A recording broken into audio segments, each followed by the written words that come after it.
Hello everyone, welcome to my video lecture. So in this video we will be discussing about one of the sublayer of data link layer, so that is data link control sublayer. So in data link layer we have discussed that the entire data link layer is divided into two sublayers. If I take this as the entire data link layer, the entire data link layer is divided into two sublayer, that is data link control and media access control. So these are the two sublayers.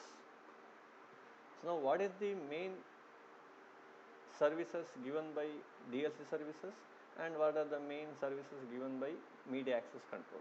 So that we will be discussing. So initially we will be discussing DLC services. So the entire data link layer will be providing, we already discussed that it will be providing framing, flow control, error control. Along with this, it will also provide access control and also congestion control. So out of this, framing and flow control and error control will be done by data link control. So in this video, we will be discussing framing.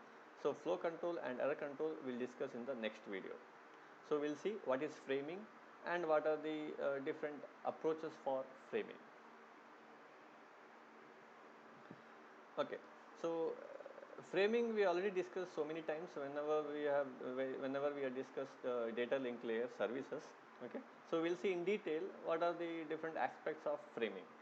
So in data link layer, framing is nothing but packing of bits. Okay, so normally we will be carrying a sequence of bits in data physical layer, which is the next layer of data link layer. So that is why in order to understand the meaning of every bit, we will be grouping the bits whenever we send through the link, that is physical link. So that is why normally we pack the bits. So that is called as frames. It is just like we include or we are putting the postcard inside the postal envelope. Okay, so in postal envelope we add to address and from address. So it is just like that. So what actually the framing is. So whenever we discuss about types of framing, so we can divide into two types. One is fixed size framing and second one is called as variable size framing. So this is based upon the size of the frame. Okay, so first type is fixed size framing, where the name itself indicates the every frame is fixed size. That means if I consider two frame or more than two frame, every frame will have a fixed size or fixed number of bits. For example, if this has 1000 bits, okay, if I group one uh, if I, 1000 group bits 1000 bits into one frame, the second frame also will contains 1000 bits. So if I have same number of bits in all the frame, then it is called as fixed size framing. So now here there is no other approaches required to identify the beginning and ending of the frame. So now this is the beginning of the frame and this is the ending of the frame. So in this example, if I take, so from 0th bit to 999 bit, okay, total 1000 bits. So that will be contained in the first frame. So this is frame number 1. Okay, and the next frame will contain from 1000 bit to 1999 frame. Okay, so that is why, so I can say that what is the beginning and ending of the frame, okay, without any other strategies. So that is one advantage of fixed size framing, and this fixed size framing we use in ATM network. This is the practical example or practical implementation of fixed size framing. So ATM means it's not our money lending ATM. Actually, it stands for asynchronous transfer mode network. Okay, in this network we use fixed size framing. So our main concentration is on variable size framing, so which is implemented in our local area network. So in whenever we are including variable size framing, So we cannot say that every frame will have equal number of bits. Okay, so one frame will contain 1000 bits, another frame will contain 2000 bits, or some other frame will contain 1500 bits, so like that. So that is why it is not you cannot say that every frame will contain uh, equal number of bits. Now here is the problem, how to identify the beginning of the frame and how to identify the end of the frame. Okay, so if I consider 0 to 999 is in one frame, the next frame contains some other number. So that is why here it is difficult to identify the end of the frame or beginning of the next frame. So that is why here we have two strategies or two approaches to identify the end of the frame and beginning of the next frame. Okay, so here I need to identify beginning of the frame and end of the frame. So end of the frame is nothing but beginning of the next frame. Okay, so that is why there are two approaches. One is called as character oriented approach and second one is called as bit oriented approach. So that is based upon the how we process the data, whether it is in terms of character or whether it is in terms of bits. So based upon that, so they have categorized into two, character oriented approach and bit oriented approach. So we'll discuss this one in detail. So these are the two strategies. So we'll see what is character oriented protocol or character oriented approach. So whenever we consider the frames, normally I have to receive the data from the upper layer, that is network layer. So at the sender side, whenever I want to do framing, so first of all I have to receive the data from the upper layer, that is network layer. So once I receive the data or packet from the upper layer, what the data link layer will do, it will add header and it will add trailer. So this one we have discussed so many times. So header will consist of both header and trailer will consist of control informations which is used to carry the frames through the network. So header will consider source and destination address and trailer will contain some of the control information which is mainly used for error control, that we'll discuss later.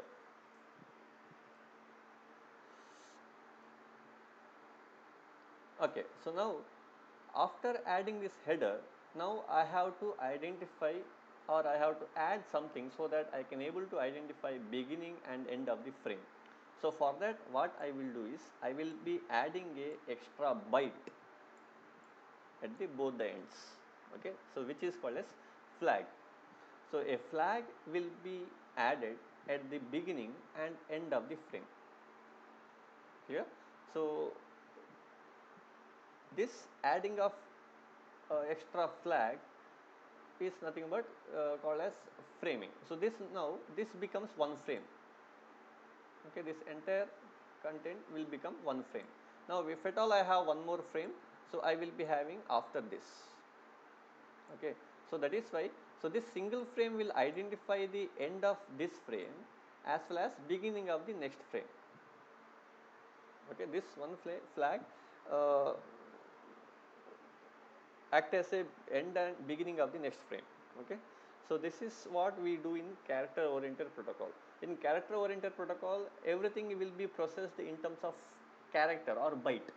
Character is nothing but a byte. So normally earlier we used to send only text data, so that is why a text is nothing but a character. So character we represent in terms of 8 bits, that is 1 byte. Okay, that is why we used to process the data byte by byte. So that is why here we use a flag which contains 8 bits. 8 bits, or simply we can call it as a character. Okay, a special 8 bits will be used as a flag. Now consider a flag is also a text. Okay, so it is 8-bit data. A flag is also a 8-bit data. So now what if I have a data which look like a flag? So if I consider this is the data this is the data whatever I receive from the upper layer. Okay, if I see the content, so consider for example here I have 1 2 3 4 5 6 bytes. So 6 bytes of data I receive from the upper layer. Now if I look into that, one of the byte look like a flag, but actually it is not a flag which identifies the end of the frame, but it is actually a data which I need to transfer to the next device or through a network. Now, how to indicate the network that it is not the flag which identifies the end of the flag, but it is actually a data. So, for this we use a approach called as byte stuffing. Okay, so byte stuffing is nothing but stuffing a extra byte whenever there is a flag in a data. Okay, so you can note it down this one. So byte stuffing is the process of adding one extra byte whenever there is a flag or escape character in the text. Now whatever we add, that extra byte is called as escape character. Now what happens whenever we add this escape character? So normally this stuffing happens at the sender side. So now this is the sender side. Okay, so first whenever I receive the data from the upper layer, so I will see the content of the data. For that I will be adding header and trailer. Okay, now here if I see the data, there is a data which look like a flag, and there is one more data which look like also a escape character, but actually it is not a escape character, but actually it's a data. Now I have to remove the meaning of this. It is just like in you will be remembering in C program, normally if I want to include, or if at all I want to print a slash n, so slash n is nothing but it is a new line character, but I want to print this, but this one has a special meaning. So now how to remove that special meaning? I will include one more slash.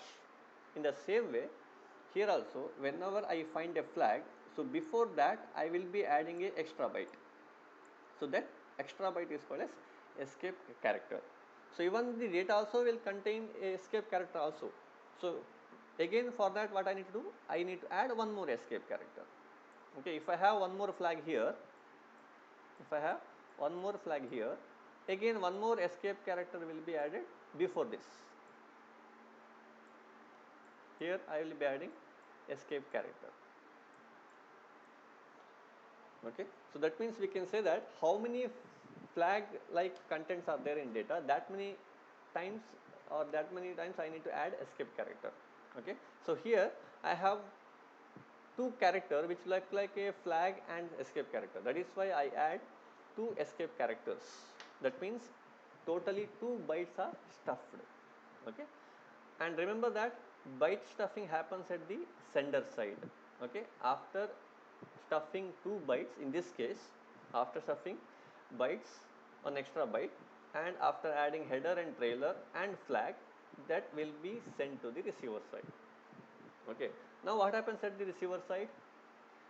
In the same data link layer or DLC, whatever extra byte which is added at the sender side need to be removed before I deliver the data to the upper layer. Now this is at the DLC. Okay, consider this is my DLC layer, sublayer. Now at the DLC sublayer or data link layer, whatever escape character is stuffed or whatever extra byte stuffed at the sender side, that has to be removed. So now this is 1 byte which I have this sender has added. Again this is one more escape character or extra byte which is added by the sender. So now these two things need to be removed. So that removing of extra byte which is added by the sender is called as byte unstuffing. So after removing everything, only the data will be sent. So this is the same data whatever the upper layer of the sender sent. Okay, same thing is sent to the upper layer of the receiver. Okay, which is nothing but network layer. So this is called as byte stuffing. So this is an important question. So you may get a question like explain byte stuffing in character oriented approach or byte stuffing and unstuffing. Here, so this is the definition for byte stuffing. Okay, so next one is bit oriented protocol. Now, character oriented protocol was uh, is not suitable whenever we have different types of data. So nowadays we cannot only rely upon only text. So we can also we can able to send graphics, or we can also send video or audio type data. So that is why, so character oriented approach did not support for those type of data. So that is why they came up with one more protocol which is called as bit oriented protocol. So where we are processing the data bit by bit. So here also it is uh, variable size framing itself, but we process the data bit by bit. So that is why we call it as bit oriented protocol. Now what happens here? Same thing, we have to add flags which identifies the beginning and ending of the frame. Again we have to add header. So those things will be there for every data whenever I receive from the network layer. This is the actual data whatever I receive from the network layer. For this I will be adding header and trailer and flags. Now here if I see the content of the flag, it is nothing but again 8 bits. Okay, but we are not taking it in terms of character, it's a group of 8 bits. Okay, so which contains a 0 followed by 6 ones followed by a 0. So total 8 bits. Again here also same thing. Okay, this is a special 8 bits which contains same, that is 0 followed by 6 ones followed by 0. So that will be treated as a flag. Okay, whenever network processes a 0 followed by 6 ones followed by a 0, then it will be identified as a flag. That means it will be treated as either beginning of the frame or end of the frame. Okay, so that is called as bit oriented protocol. Even here also there is a chance that the data may also contain some 8 bits which look like a flag. We will consider an example. Okay, so consider this is the stream of bits I receive from the upper layer, that is network layer. Okay, now if I see the content of this data, so we can see here uh, we have 0 followed by 1, 2, 3, 4, 5, 6 ones. Okay, so since here we process bit by bit, whenever I see 0 followed by 6 ones, the next bit may be 0. So if at all it is 0, then whatever I have after this will not be treated as data which belongs to a same frame. Why? Because whenever I have a group of bits which look like 0 and followed by 6 ones followed by 0, then it will be treated as a flag. So that is why, to indicate that it is not a flag but it's a data content, so what we do is, whenever I find 0 followed by 5 ones, okay, I should not have 6 ones, and after that I can have 0 or 1. So if I have 1, not a problem, but if I have 0, that will be treated as flag. So that is why whenever I find in the data, whenever I find 0 followed by 5 ones, I will stuff a 0, so that even though next bit is 1 and after that is 0, it will not be treated as a flag. Okay, so this stuffing of extra bit, so remember here we stuff only a single bit, that is 0 always. Okay, so when a extra 0 will be stuffed whenever I see a 0 followed by 5 ones. So here you can see 0 followed by 5 1, that is why after immediately after fifth one I will be stuffing a bit, that is 0. Okay, again if you see here there is one more group of bits which has 0 followed by 5 ones. Okay, so again I will be stuffing a bit. So that is why in bit stuffing, one extra 0 will be added whenever 5 consecutive ones follow a 0. Okay, that is nothing but whenever I have 5 ones after a 0, then I will be adding a single bit, that is 0. Okay, so that the receiver does not mistake the pattern as a flag. So that is the main intention of bit stuffing. Again, so bit stuffing happens at the sender side. So this is at the sender side of the network. Okay, so 2 bits are stuffed and this entire frame will be sent. Okay, so at the receiver side what happens? Whatever done at the sender side or whatever bits stuffed, those things need to be removed. Otherwise, we will be sending a wrong set of data to the upper layer. Okay, so the same bit whichever included or whichever stuffed at the sender side need to be removed at the receiver side data link layer. So that is why, so these 2 bits will be removed and this header and trailer will be removed before I send the data to the upper layer. So only this data will be sent to the upper layer. So this is called as bit stuffing and unstuffing. So you may get a question, one more question, that is difference between bit stuffing and unstuffing, or differentiate between byte oriented protocol or character oriented protocol and bit oriented protocol. So how can you answer this? So in byte oriented protocol we process byte by byte. In bit processing protocol or bit oriented protocol we process the data bit by bit. This is one difference. Second difference, in character oriented approach we use byte stuffing, that means we stuff an entire byte. In bit oriented approach we use a single that is bit stuffing. So this is the second difference. Third difference you can add, character oriented approach we use in network which uses the character processing strategy, and in bit stuffing we use whenever we have bit processing. Okay.